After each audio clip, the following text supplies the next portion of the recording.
Good morning friends, welcome back to my channel. পুরনো শার্টের দুটো রিউজ আজ আমি তোমাদের সঙ্গে শেয়ার করব। এই যে দেখো, এরকম একটা শার্ট নিয়েছি। এবার এই শার্টটা কি কাজে লাগাচ্ছি চলো সেটাই আজ আমি তোমাদের সঙ্গে শেয়ার করি। এই দুটো রিউজের জন্যে 1 টাকাও কিন্তু তোমাদের খরচা হবে না। একদম ঘরে ফেলে দেওয়া পুরনো শার্ট দিয়ে কিন্তু এই দুটো রিউজ তোমরা তৈরি করে নিতে পারবে। এবার চলো দেখাই এই রিউজ দুটো কি কি। প্রথমে যে রিউজটা তোমাদের সঙ্গে শেয়ার করব, চলো সেটার জন্য প্রথমে কি করে নিচ্ছি, আগেই শার্টটার হাতা দুটোকে আগে কেটে বাদ দিয়ে দিচ্ছি। এই যে দেখো, কাঁচি দিয়ে শার্টের হাতা দুটোকে আগে কেটে বাদ দিয়ে দেব।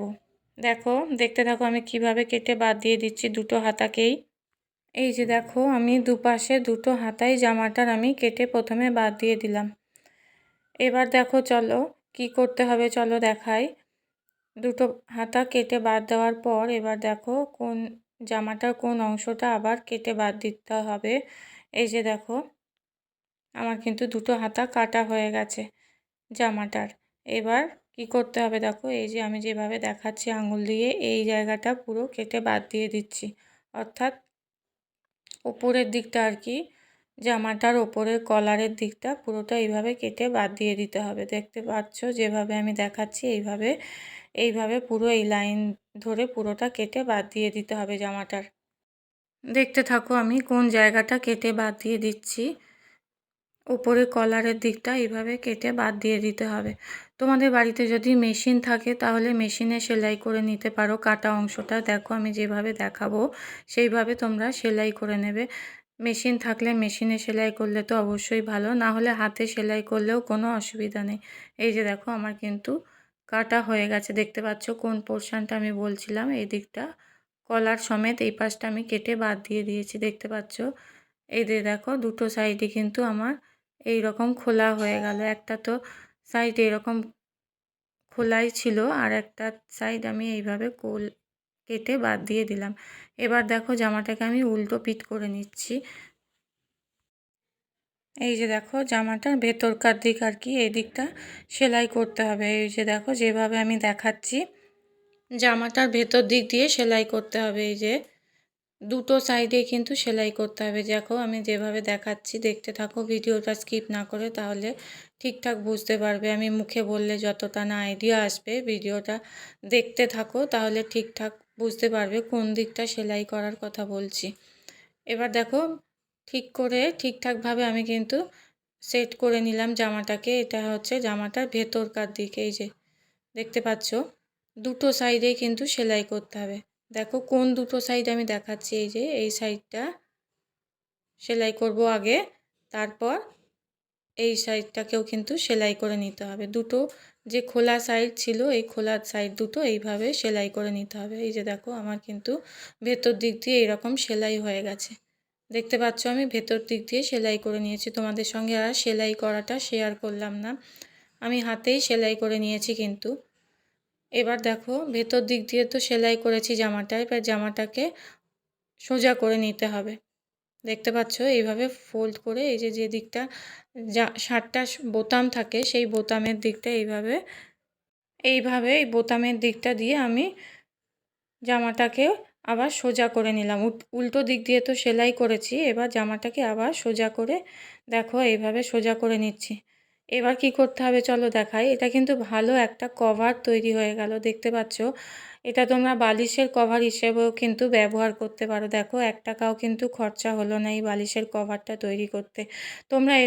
তাছাড়াও তোমরা এর মধ্যে কিন্তু বালাপোষ রাখতে পারো, কম্বল রাখতে পারো। অনেক সময় দেখা যায় কম্বলের কভারগুলো কিন্তু ছিঁড়ে যায়, বেশি দিন থাকে না। নতুন অবস্থায় যে কভারটা আমরা দোকান থেকে পাই সেটা কিন্তু বেশি দিন টেকে না। তার জন্য কিন্তু এইরকম ধরনের কভার তোমরা কম্বলের বাড়িতেই তৈরি করে নিতে পারো। এবার দেখো যে বোতামগুলো ছিল শার্টটা, সেই বোতামগুলোকে এইভাবে তোমরা আটকে দেবে। এই যে দেখো বোতামটা লাগিয়ে দেবে। এবার দেখো কত সুন্দর একটা বালিশের কভার তৈরি হয়ে গেল। এর মধ্যে কিন্তু তোমরা বিছানার চাদরও রেখে দিতে পারো। অনেক সময় লন্ড্রি থেকে কাচার পর বিছানার চাদরগুলো কিন্তু ঠিকঠাকভাবে অর্গানাইজ করে রাখার জায়গা থাকে না, এর মধ্যে করে কিন্তু তোমরা অনেকগুলো চাদর রেখে দিতে পারো। তারপর এটাকে তোমরা ওয়ার্ড্রপ বা আলমারি যে যেখানেই রাখো না করো তার মধ্যে এইভাবে গুছিয়ে রেখে দিতে পারো। দেখো 1 টাকাও কিন্তু আমার খরচা হলো না এই রকম বালিশের কভার তৈরি করতে।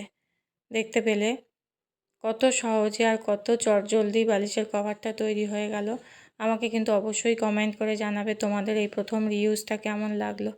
এবার চলো সেকেন্ড যে রিউজটা তোমাদের সঙ্গে শেয়ার করব। দেখো জামাটার যে হাতাটা আমি কেটে বাদ দিয়েছিলাম, দেখো এই যে এই হাতাটাকে কি করতে হবে চলো দেখাই।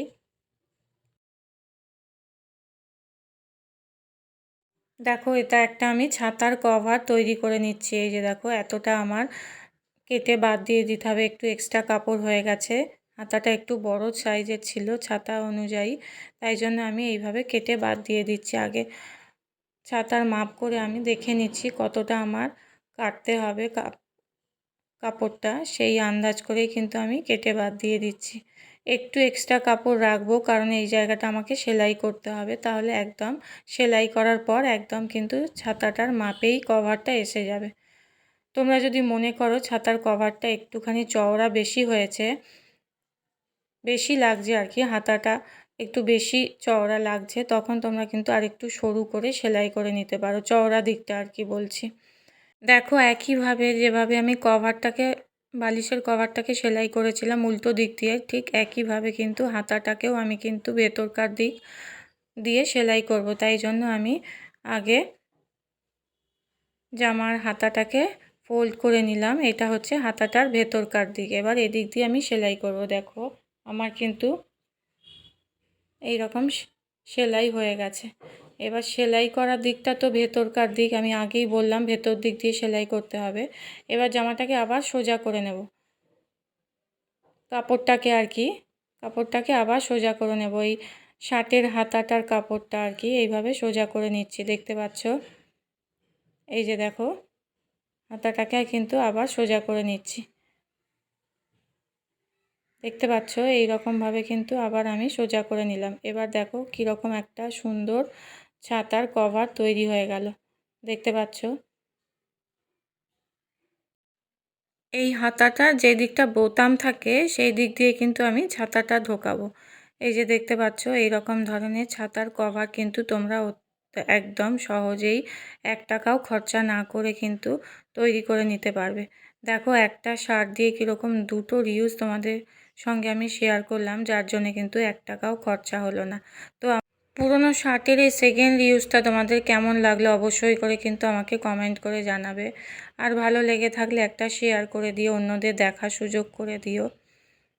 আর নতুন বন্ধুদের বলছি একটা সাবস্ক্রাইব করে আমার পাশে থেকেও। আজকের মতো ব্লগটা শেষ করলাম।